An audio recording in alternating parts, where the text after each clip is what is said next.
नमस्कार दोस्तों, स्वागत है आपका मेरे चैनल पे। दोस्तों, मैंने आपको बताया था कि इंडियन आर्मी को किस तरह से 2 दशकों से ज़्यादा समय से एक क्लोज क्वार्टर बैटल कार्बाइन की ज़रूरत है और इसके लिए कब कब टेंडर जारी हुआ और कब कब ये रद्द हुआ, और अभी एक लेटेस्ट रिक्वेस्ट फॉर इन्फॉर्मेशन भी जारी की गई है इसी कार्बाइन के लिए। लेकिन दोस्तों, ये तो एक अलग प्रक्रिया है। इसके अलावा भी आपको बताना चाहूँगा कि डीआरडीओ ने भी ऐसी ही एक सब मशीन गन को डेवलप किया था। तो ऐसे में क्या उससे ये नहीं खरीदी जा सकती या उसे इंडिया में नहीं बनाया जा सकता? आज इसी के ऊपर बात करेंगे। चलिए दोस्तों, शुरू करते हैं।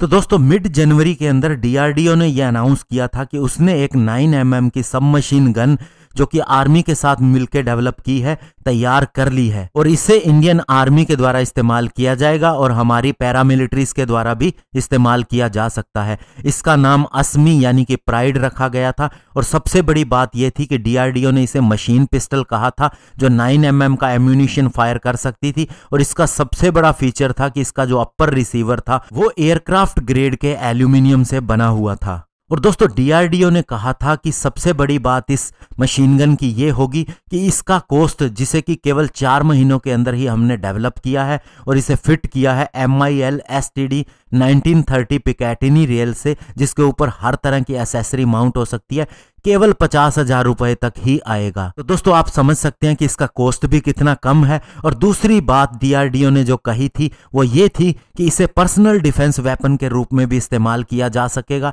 टैंक और एयरक्राफ्ट के क्रू के द्वारा, डिस्पैच राइडर के द्वारा, रेडियो और रडार ऑपरेटर के द्वारा और इवन पैरामिलिट्री और पुलिस पर्सनल के द्वारा भी। और अभी की अगर हम बात करें दोस्तों, तो हमारे पास एक क्लोज क्वार्टर बैटल कार्बाइन की कमी है और इंडियन आर्मी इस समय काउंटर इंसर्जेंसी ऑपरेशन जो कि मिलिटेंट के द्वारा कश्मीर के अंदर सिचुएशन पैदा की जा रही है उसके अगेंस्ट चला रही है। तो ऐसे में हमें एक शॉर्ट बैरल्ड वाले वेपन की जरूरत है जिसे क्लोज क्वार्टर सर्च और डिस्ट्रॉय सिचुएशन के अंदर इस्तेमाल किया जा सकता है या फिर जहां पर स्पेस रेस्ट्रिक्टेड होता है वहां पर इस्तेमाल किया जा सकता है। और दोस्तों, ये इसलिए भी जरूरी होती हैं, इन्हें क्लोज क्वार्टर कार्बाइन इसलिए भी कहते हैं कि ये दोस्तों नज़दीक से फायर की जाती हैं तो बॉडी आर्मर को भी पेनिट्रेट कर सकती हैं, बैलिस्टिक हेलमेट को भी पेनिट्रेट कर सकती हैं। जबकि अगर असॉल्ट राइफल ऐसी ही जगह पर इस्तेमाल की जाए तो उनकी बुलेट टकराने के बाद में वापस उछल सकती है, यानी कि जो कहते हैं ना कि छर्रे निकल जाते हैं और पेनिट्रेट नहीं करती है, तो इससे सोल्जर को भी नुकसान हो सकता है।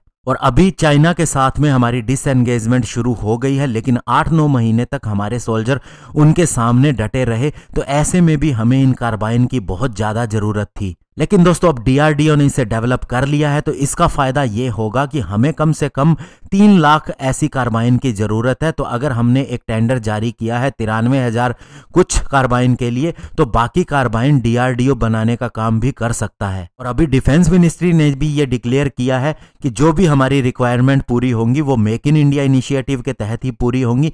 यानी लक्ष्य ये है कि हमें मटेरियल इंपोर्ट कम से कम करना पड़े और तभी दोस्तों लोकल मैन्युफैक्चरर को भी टेंडर के अंदर जगह दी गई है।